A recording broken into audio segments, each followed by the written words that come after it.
Welcome back to the story of my samurai and the way of the warrior. Let's continue. Eddie approached the town center and the free zone shops, with the transporter station and the waiting shuttle in the distance. He tried to weave through the early morning pedestrians in his way. Like Eddie, they were all heading somewhere as quickly as possible to avoid the intense heat. There was no shelter out on the street, and there weren't many free zoners who could afford the sun blockers, cooling devices, or travel pods the rich people had. In this part of the city, you moved quickly or you cooked.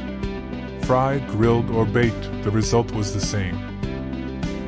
Eddie wasn't paying much attention to the shops he was passing. He was focused on the waiting shuttle, which was close enough now for him to recognize some of the passengers getting on board. A call pierced the air. "Hey boy!" Eddie stumbled and turned to look back. An elderly man stood outside a shop, waving at him through a parade of pedestrians. He called out again as the swordsman strode past him. "That warrior looks fierce!" He laughed. "You better run! He will cut you up like paper when he catches you!" The elderly man slapped his thigh, chuckling as he sat back under the shade on his outdoor seat. Eddie's eyes widened. The warrior was getting closer. He needed to move. Turning and refocusing on his destination, a thought erupted inside his head. Could the old guy see him too? But how? Is he for real? So many jigsaw thoughts that wouldn't fit together. Eddie picked at the pieces as he stumbled the final few steps to the station. With his hand gripping the shuttle handle, he paused to catch his breath. The scanner checked his fingerprint, and the security door slid open. Eddie closed his eyes and smiled, a blast of cool air sweeping over his sweaty face. The shuttle accelerated forward, and Eddie pulled himself up and into the crowded chamber.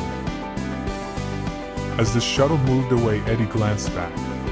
He sighed and lifted his head to catch more of the cool air.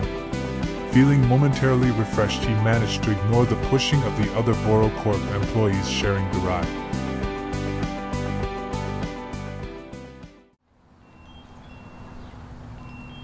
Before he can rise up, Eddie needs to wake up. Waking up can be a disturbing experience, especially if it's forced on you. We're not talking about waking up from a sleep. The kind of waking up Eddie is experiencing is different. He is waking up from a dream. The dream is his life. In this moment, inside the shuttle on his way to work, Eddie's world, the world he thought he knew, is turning upside down. Things he thinks are true maybe aren't. Beliefs and ideas he has taken for granted are crumbling.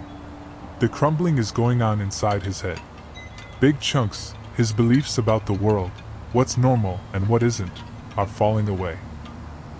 He is desperately trying to hold on, clinging to the pieces, resisting the new ideas and a reality he is being forced to face. It can feel like a storm, because really, staying asleep is much easier than waking up. That's why most people stay asleep. But the world needs Eddie to wake up. It needs Eddie to wake up, now. Join us again for episode 7, coming soon.